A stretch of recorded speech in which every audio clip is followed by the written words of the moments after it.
I'm going to speak about two stories.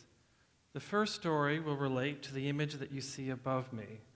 I took this photograph when I was doing research in 2008 along the Hudson Bay coast of the far north of Ontario. It may seem that I'm a few feet in front of them, kind of stage managing the photograph. Move in a little bit, eyes on the camera, say ring seal. If that had been the case, I would have been their next meal. This photograph was actually taken from a helicopter, and we had interrupted a maternal moment. The cub that's on the left had just been nursing. These bears had just come off the ice that was breaking up in Hudson Bay, part of a seasonal cycle. This story will illustrate how small changes in global temperature have a big impact on this population of bears. The second story relates to this image. I took this one as well. It was taken at Presqu'île Provincial Park along the coast of Lake Ontario. What we see here are things called ice volcanoes, a relatively rare occurrence that only occur during incredibly cold winters. It was taken last winter. So in this story, I'll illustrate how the frequency of really intensely cold winters with heavy ice years is declining and will likely disappear in the next century. Before I launch into the two stories, there's a couple of graphs that I want to show you as background. Many of you may be familiar with this type of image. It's the record of globally average temperatures of the world over the last 130 years, and it looks dramatic. Two major periods of warming, 1910 to 1940, and then 1975 afterwards. But I want to draw to your attention the vertical axis. The change in temperature is only about 1 degree Celsius. Well, big deal. We've already had that change of temperature today. We have that change in temperature every day, every week, every month. How can such a small change in temperature cause us to worry? Similarly, we can look at a projection into the future. We have the best available climate science models available to us to do projections with some assumptions. Once again, if we look at the vertical axis, 4 degrees. Well, we have had actually 4 degrees warming since dawn this morning. And we have that most days. So how can these small projected values of increase, or the even smaller value that we've already experienced, have a big impact on what we do and what affects our environment? So the two stories will illustrate this. So let's go to the polar bear story.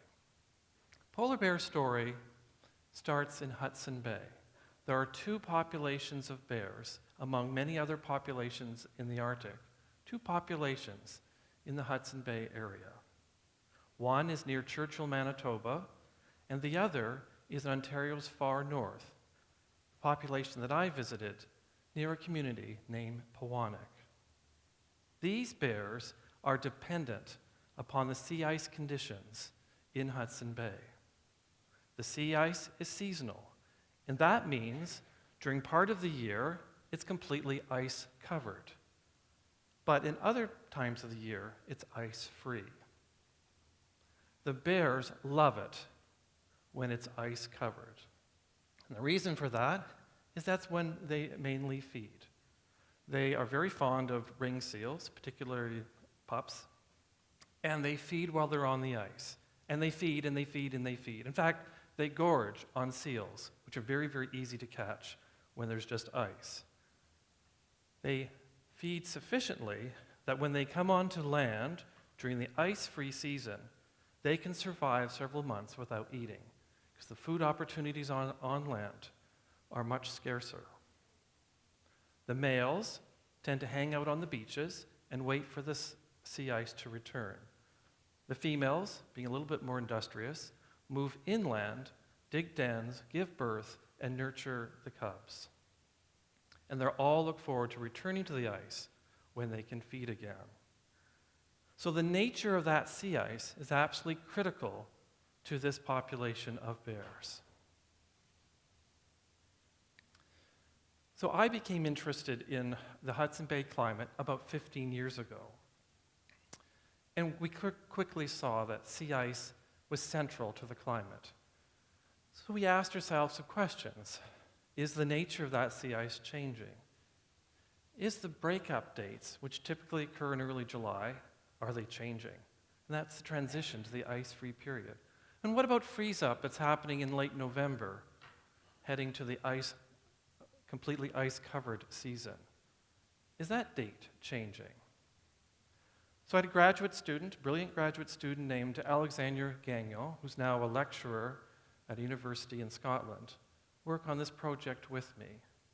We divided up Hudson Bay into 36 grid points, and then we looked at sea ice data, which was available from the Canadian Ice Service spanning 1971 to 2003, the available data at the time. And we looked at each of those grid points and did some statistical testing to determine if the ice was breaking up earlier. So this next slide that I'm going to show is what we found. Now, to give you some background, those points that are in blue or red are what we call statistically significant. In other words, we're very certain that the ice is breaking up earlier in those locations. Of the 36 grid points we see here, 12, or 1/3, are having breakups happening earlier. This was published in 2005 and garnered significant interest among climatologists, but especially among wildlife biologists. And that's how I made my introduction to the polar bear science community, and how I got invited to do research, field research, that generated the first image we saw in this presentation. But some time has gone by since 2003, and we have additional data available to us. So another graduate student, Slough Mercole, who's here today, and my colleague from statistician, also here at UTSC, Ken Butler, re-examined the data with the additional years. So we were able to use 1971 to 2011 and look to see, are things changing with the sea ice in Hudson Bay? And here's what we found for the breakup dates. Indeed, they had changed. The 12 original points remain significant statistically, and they were added by 10 more of these points. So a total of 22 out of 36, almost 2/3 of the area of Hudson Bay. We're very confident that the breakup dates were happening earlier. So remember, the bears stay on the ice until the breakup, then they have to come to land. So they're coming to land earlier. And I'll return to the exact timing after we look at freeze-up dates, because it's really the time period that they're on the land that's really critical for these bears. So we must now look at freeze-up. Freeze-up occurs late in the autumn, late November into December, and so we did the same analysis. So the first analysis, 1971 to 2003, I present here. Only 4 of the grid points were statistically significant in terms of later freeze-ups. We were curious about that, and the reason that this occurred is because the warming that had been happening in the Hudson Bay region was not evenly distributed. It was weakest during the fall, and therefore reflected in less changes, as we see in this diagram. So, to complete our analysis, we thought, well, we should add the 8 years to this time series to bring it up to 2011 and see what we find. We were not prepared for the results that we obtained. So, brace yourselves. 35 out of the 36 points, the reds and the blues, are now statistically significant. Something dramatic was happening in Hudson Bay in the fall, especially during the last 10 years. And independent research has shown that temperatures are dramatically increasing in the fall period in the last 10 years, unlike the previous period. So, what does that mean for the bears? I haven't told you the rates of change. I've simply told you what has been statistically significant. If we combine the changes in breakup and the changes in freeze-up, it means that the ice-free period has increased over that time period by a month. So today's bears have to stay on land a month longer than the 1970s bears. And this has placed a stress on the population. Because remember, they don't get much food when they're on land. The average biomass has declined. The survival rate of cubs is also declining. And the interaction with humans, the bear interaction at, say, dumps in local communities, is on the rise. Particularly hard hit are senior bears, who have lost the ability to forage well when they're on the ice, and juvenile bears, who lack the focus to forage when the opportunity presents itself when they're on the ice. And these bears are getting increasingly hungry in late autumn, and hence start looking to the local communities. So as my introduction said, Canada is a country of cold and ice. And we're seeing these kinds of changes in other parts of the country. One well-known climatologist has described Canada not so much as warming, but as becoming less cold. And that's because we see the strongest signals at night and during the winter. And we've felt that way here in southern Ontario. The onset of winter is later. There are more green Christmases. There's more rain in our winters. And spring is arriving earlier. That is, until last year. Last year was an exception. So let's talk about it. Last year was a year in which we had 90% ice coverage in the Great Lakes. And that doesn't happen very often. In fact, the last time that happened was 1994. So, what does this mean? The question that I'm posing here is, how do we understand this really intensely cold winter? A winter that started with a devastating ice storm in December. How many people here lived through that ice storm? Yeah, most of you did. And if that wasn't bad enough, it got frigidly cold afterwards, and we heard about frost quakes and the ice volcanoes I talked about. And for many of the students, it was the worst winter they'd experienced. In fact, I actually teach a group of second-year students. Most of them are 19 or 20 years old. The last really intense winter was 20 years ago, 1994. For those students, it was the coldest winter they had ever experienced. So you can imagine how, because I teach global warming in the course, how a difficult sell that was. Now, 2014 has gone on record as the warmest year on record. So we certainly didn't feel that way here, and we didn't even feel that way in the summer. If you look at the worldwide distribution map, there's one little cold spot, and that was us in the Great Lakes.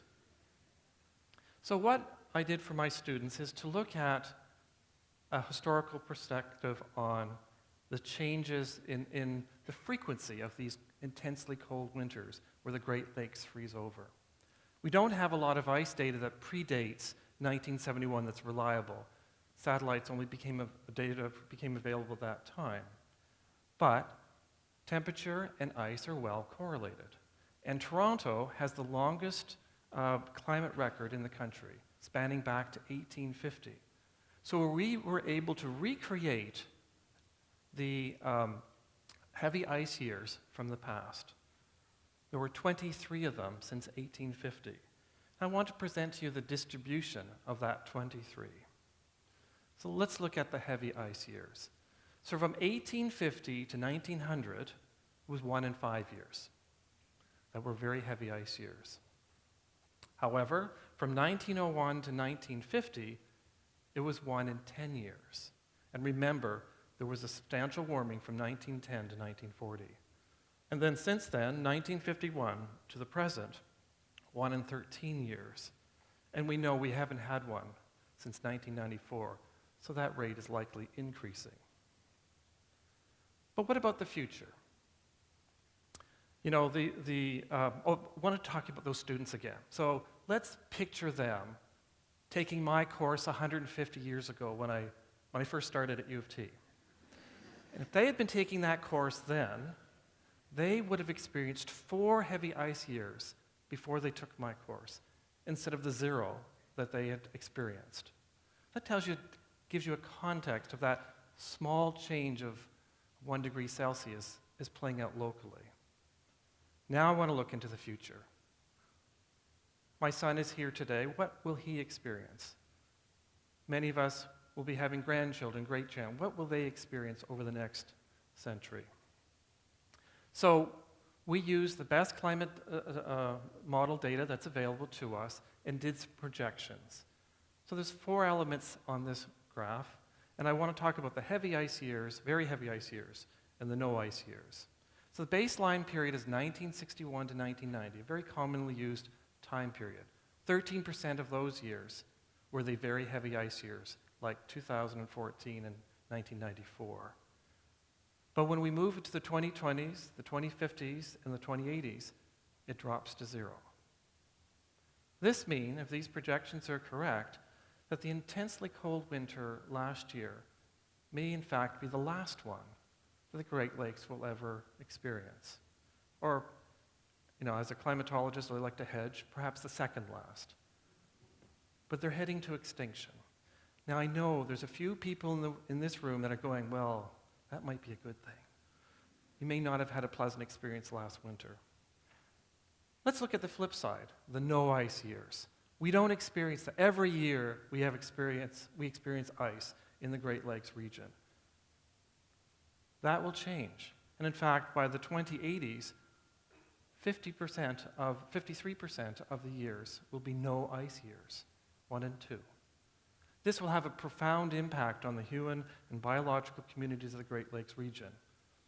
And we need to think that through very carefully. So now I return to the diagram we started with, one of the diagrams we started with.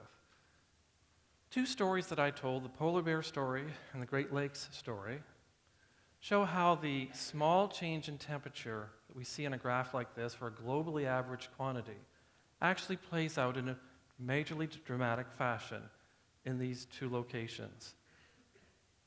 It will cause these bears stress, already causing them stress. The projections in the future for these bears also indicates that that ice platform that we see every year will disappear by the end of the century. And these bears, or their descendants, will likely become climate change refugees. They will not be able to live in that area anymore. Similarly, these ice volcanoes, an interesting, curious feature from a very cold winter, will also go extinct. Now, if at this point in my presentation you're feeling pretty depressed, this is kind of typical of environmental science lecturers. It's a gloom and doom lecture form that we have perfected. And the story goes kind of like this. Things are bad, it's all your fault, and they're going to get worse. I'm tired of singing that song. That's an old, tired song. So let's sing a new song, and that's one where we look at a constructive pathway forward. So there are 3 elements to that constructive pathway. 1, we have to reduce emissions. I haven't really talked about that at all in this presentation, but it is the root cause. Our record on this is pretty grim, but there's a few rays of hope as we move forward in trying to address those emission reductions. And there's a great talk later today that will talk about this as well. So we need to work there. But because we have this greenhouse gases in the atmosphere already, and they're not going to go away for a while, we need to adapt. We need to do the kind of analysis as I've done here, look at what our vulnerabilities are, and then plan for a climate-proof existence. It won't be easy. It will require a lot of work and dedicated effort. The third prong here also comes from the definition of adaptation. The Intergovernmental Panel on Climate Changes includes this phrase in their definition: the need to exploit beneficial opportunities. Now, as an environmental scientist, environmentalist, it seems uncomfortable, even wrong, to even contemplate benefiting from an environmental disaster. But our survival depends upon it. We need to exploit new food opportunities, new agricultural opportunities. We need to exploit the transportation mechanisms to get that food to the people of the world. So we need to work on that. My final point that I want to raise here is, what can you do? What can we do? What can an individual actually do to help this kind of challenge? Well, I want to borrow from the theme of the talk and turn it around. So we saw there that small changes had really big implications. So I put it to you that small changes that you make, that we make collectively, will have a big impact on our climate. This is a challenge that together we can meet. Thank you very much.